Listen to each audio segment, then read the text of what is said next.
Hello everyone, welcome back on our channel and मेरा नाम है प्रेरणा। और आज हम पढ़ेंगे types of scale in research aptitude.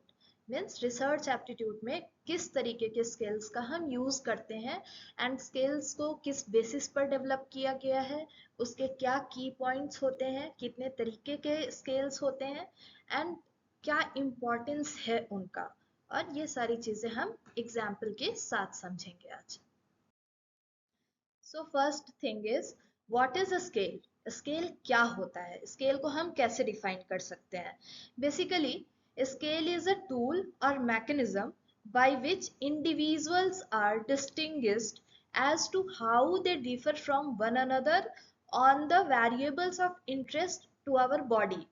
For example हमारी बॉडी में कोई भी एक हमारा इंटरेस्ट ऑफ वेरिएबल है। लाइक फॉर एग्जाम्पल हम बिहेवियर को ले लेते हैं कि बिहेवियर एक वेरिएबल है जिसको हम चेक करना चाहते हैं अलग अलग इंडिविजुअल्स में, कि जो दो इंडिविजुअल हैं, इंडिविजुअल ए और इंडिविजुअल बी, ये दोनों इन टर्म्स ऑफ बिहेवियर कैसे एक दूसरे से अलग है। इसी चीज को डिस्टिंग्विश करने के लिए हम स्केल का हेल्प लेते हैं। एंड हम कह सकते हैं कि ये स्केल एक टूल है या फिर एक मैकेनिज्म है जिससे कि हम पता कर सकते हैं कि अलग अलग इंडिविजुअल कैसे एक दूसरे से अलग होते हैं, डिफरेंट होते हैं, कैसे अलग अलग इंडिविजुअल को हम एक दूसरे से अलग करके कैटेगराइज कर सकते हैं अपने किसी भी एक इंटरेस्टेड वेरिएबल के टर्म्स में। Now, a standardized process of assigning numbers or other symbols to certain characteristics of objects of interest according to pre-specified rules. So basically, ये स्केल क्या होते हैं। स्केल हमें एक स्टैंडर्डाइज्ड प्रोसेस है जिसके थ्रू हम नंबर्स असाइन करते हैं किसी भी चीज़ को।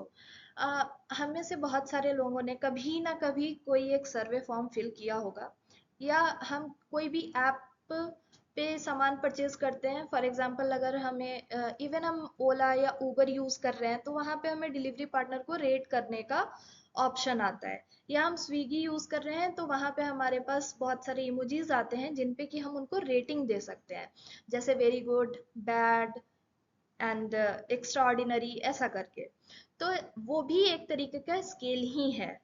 उसमें हम असाइन करते हैं कि कैसे हम अलग कर रहे हैं अपने एक्सपीरियंसेस को। सो स्टैंडर्डाइज्ड प्रोसेस होता है जिसमें हम नंबर असाइन करते हैं या फिर हम किसी तरीके का सिंबल असाइन करते हैं। एंड ये हम certain characteristics of object of interest according to pre specified rules. जो रूल्स होते हैं वो पहले से स्पेसिफाइड होते हैं, उनके बेसिस पे ही हम किसी भी स्केल को डेवलप करते हैं, स्टैंडर्डाइज करते हैं एंड स्केल्स नंबर्स या फिर किसी भी तरीके का सिंबल असाइन करते हैं। What are the key characteristics of a scale. पहला है description. Unique labels that are used to designate each value of the scale. All scales possesses a description.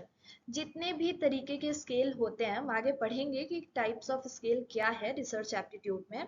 सो जितने भी तरीके के स्केल होते हैं वो डिस्क्रिप्टिव होते हैं।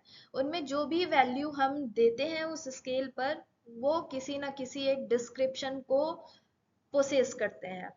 वो एक चीज को, एक पर्टिकुलर सिंबल को, पर्टिकुलर बिहेवियर को या पर्टिकुलर वेरिएबल को वो डिनोट करते हैं। Next is order. The relative size और positions of the descriptors. The order is denoted by descriptors such as greater than, less than and equal to. सो एक order maintain करते हैं हम लोग इस स्केल में। एक रिलेटिव साइज होता है, पोजीशन होता है हर डिस्क्रिप्टर का। कि जैसे कि हमारा एक नॉर्मल स्केल होता है, अगर हम देखते हैं तो 1 इंच से 2 इंच, 2 इंच से 3 इंच, इन सबके बीच में एक इक्वल डिस्टेंस होता है। वैसे ही रिसर्च एप्टीट्यूड के स्केल्स में भी होता है, रिलेटिव साइज और पोजीशन होते हैं सारे ही डिस्क्रिप्टर्स को, और हम उसे डिनोट कर सकते हैं greater than, lesser than, equal to science से। नेक्स्ट है distance. The characteristics of distance means that absolute differences between the scale descriptors are known and may be expressed in the units. जैसा कि मैंने अभी example दिया कि जो हमारे नॉर्मल स्केल होता है उसके अंदर कैसे इंच 1, इंच 2, इंच 3 या सेंटीमीटर में भी हम देख रहे हैं तो सेम डिस्टेंस मेजर किया जाता है, वही है डिस्टेंस, एक वैलिडिटी होनी चाहिए इसमें. Next is origin. The origin characteristics means that the scale has a unique or fixed beginning. जैसे हमारे नॉर्मल स्केल में होता है बिगनिंग इज 0, सो वैसे ही इन स्केल्स में भी जो ओरिजिन होता है वो यूनिक और फिक्स्ड होता है, फिक्स्ड बिगनिंग होता है, एंड उससे ही हम आगे के हर इंटरवल को डिटरमाइन करते हैं. These are the types of scale. First है nominal scale, then ordinal scale, then interval scale and last है ratio scale. इनका ऑर्डर भी यही है. So सबसे जो एलिमेंट्री होता है वो नॉमिनल स्केल होता है एंड हायर लेवल का होता है रेशियो स्केल. सो नॉमिनल स्केल सबसे छोटा होता है, सबसे एलिमेंट्री होता है. जो ऑर्डिनल स्केल होता है वो नॉमिनल स्केल के भी कैरेक्टरिस्टिक्स को अपने आप में रखता है, एंड जो इंटरवल स्केल होता है उसके अंदर ऑर्डिनल स्केल और नॉमिनल स्केल्स के कैरेक्टरिस्टिक्स भी इंक्लूडेड होते हैं, एंड जो लास्ट होता है रेशियो स्केल, इसके अंदर सारे ही स्केल्स के कैरेक्टरिस्टिक्स अवेलेबल होते हैं. सो अब हम बारी बारी से पढ़ेंगे कि इन सारे स्केल्स में क्या क्या सिमिलैरिटीज हैं और बेसिकली ये स्केल किन किन तरीके के एट्रीब्यूट्स पर काम करते हैं और हम किस वेरिएबल पे कौन सा स्केल यूज कर सकते हैं. So first scale we are going to learn about is nominal scale. So it is the most elementary form of measurement. It can only measures the name and category. Like name, for example, names of colors like red, blue, green, like this. And categories, for example, genders, male, female, transgenders, and any other. Next is nominal scale, in which partisans set into categories that are mutually exclusive and collectively exhaustive. So what is the meaning of mutually exclusive and collectively exhaustive? So mutually exclusive means each category is separate and distinct with no overlap between categories. जितने भी categories होंगे वो सारे एक दूसरे से अलग होंगे, distinctive होंगे और उनमें कोई भी ओवरलैप नहीं होगा एक दूसरे के कैटेगरी से. And collectively exhaustive means the categories cover all possible options, ensuring that every observation can be classified into one of the categories. ये सारे ही पॉसिबल ऑप्शंस को कैटेगराइज करता है, कवर करता है एक कैटेगरी, सो दैट जितने भी ऑब्जर्वेशंस हैं वो सारे ही कैटेगराइज हो जाए. A number is assigned to each category. जितने भी कैटेगरी बनेंगे उन सबको कोई ना कोई नंबर असाइन किया जाएगा. No order, no distance and no arithmetic relationships. जो भी कैटेगरीज बन रही हैं उसमें कोई भी ऑर्डर नहीं होगा, किसी तरीके का इक्वल डिस्टेंस नहीं होगा और कोई भी अर्थमेटिक रिलेशनशिप्स नहीं रहेंगे.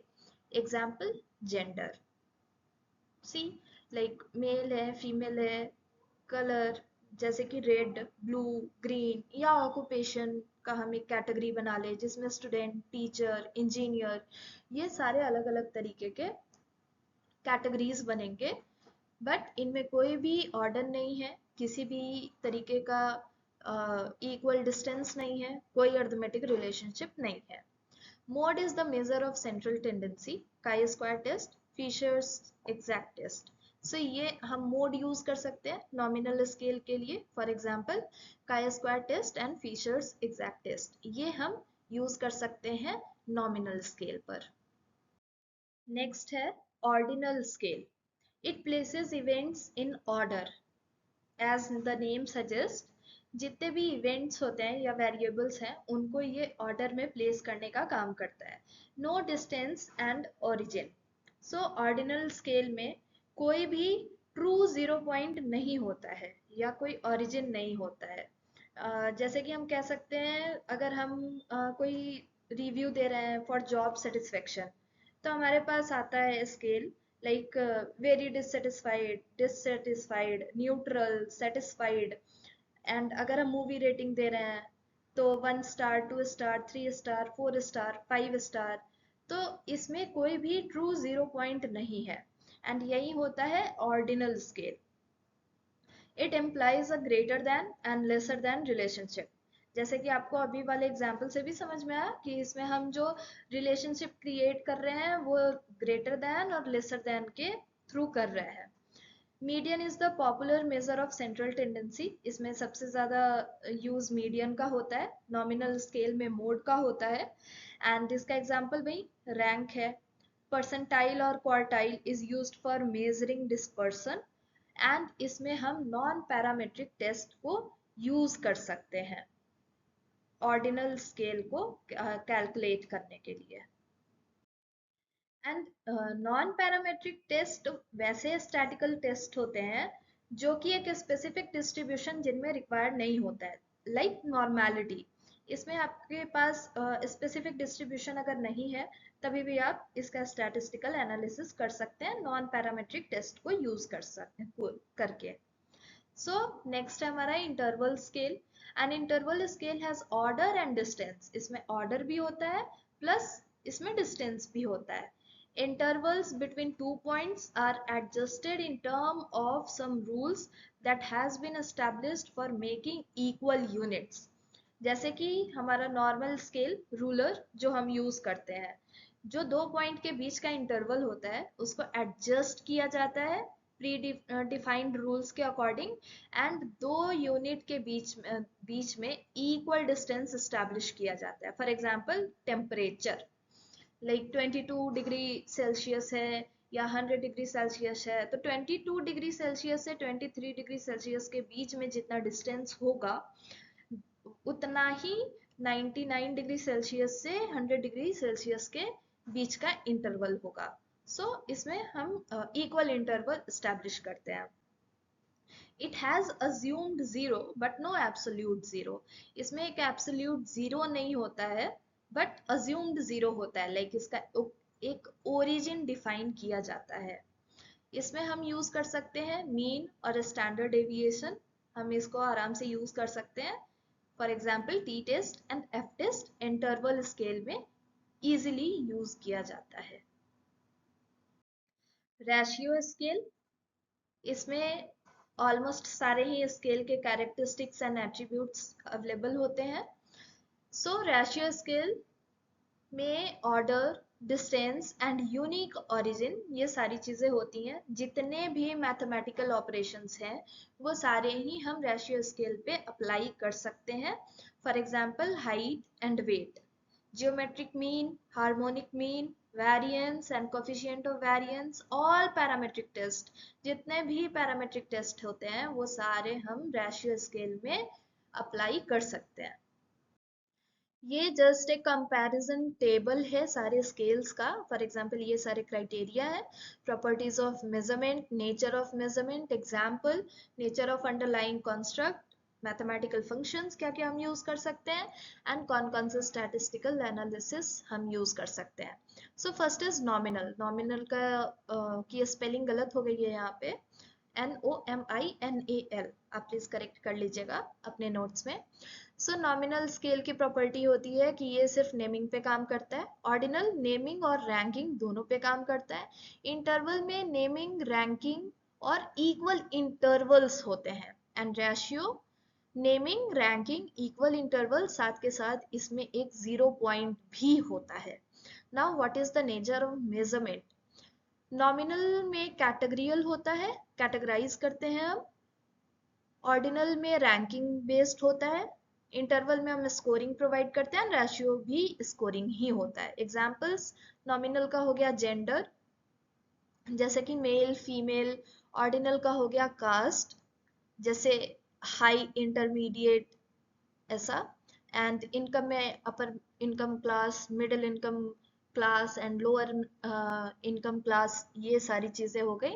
एंड इंटरवल का एग्जाम्पल है IQ, जैसे कि IQ of A is 20% higher than B. Age, A is twice as old as B. So कैसे हम कंपैरिजन करके एंड एक सर्टेन इंटरवल पे हम डिफाइन कर रहे हैं कि A का जो IQ है वो B से कितना ज़्यादा है, या A का जो एज है वो B से कितना ज़्यादा है. फिर रेशियो का एग्जांपल है IQ of A to B is 1:1.5. Like A का जो आईक्यू है वो बी से, बी और ए का आईक्यू कितने रेशियो में है. लाइक ए का आईक्यू अगर 1 है तो बी का उसके कंपैरिजन में 1:1.5 है. ऐसा ही एज के लिए भी ratio of B to A, age is 1:2.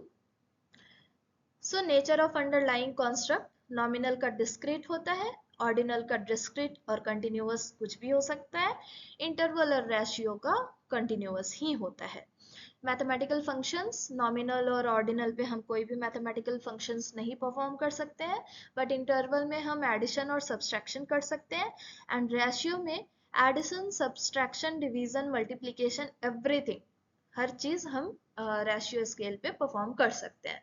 Statistical analysis, nominal में x two test, lambda test, pi, ये सारी चीजें हम यूज कर सकते हैं. ऑर्डिनल में U test, Spearman p, gamma use कर सकते हैं. इंटरवल और रेशियो में पियर्सन टेस्ट हम यूज कर सकते हैं. सो होपफुली ये टेबल जो है, कंपैरिजन टेबल, इसके अकॉर्डिंग आपको थोड़ा ज़्यादा क्लैरिटी आ गई होगी कि कैसे हम स्केल्स को समझ सकते हैं एंड इनमें क्या क्या प्रॉपर्टीज होते हैं, क्या इनका नेचर ऑफ मेजरमेंट है, एंड एग्जाम्पल कौन कौन से हैं. एंड मैं सजेस्ट करूंगी कि आप जब पढ़ो बुक से तो आप प्लीज ऐसे ही एक टेबल या चार्ट बना करके पढ़ो, ताकि आपको इजी हो समझने में, आप कंपेयर कर सको एक दूसरे को. सो आज के लेसन में सिर्फ इतना ही, एंड होपफुली आपको समझ आया होगा. एंड इन केस आपको कोई क्वेरी है या कोई सजेशन है तो आप प्लीज हमें फीडबैक दे सकते हैं कमेंट सेक्शन में, and I will be happy to improve. Thank you. If you like this video, please like and share with your friends and subscribe. Thank you so much.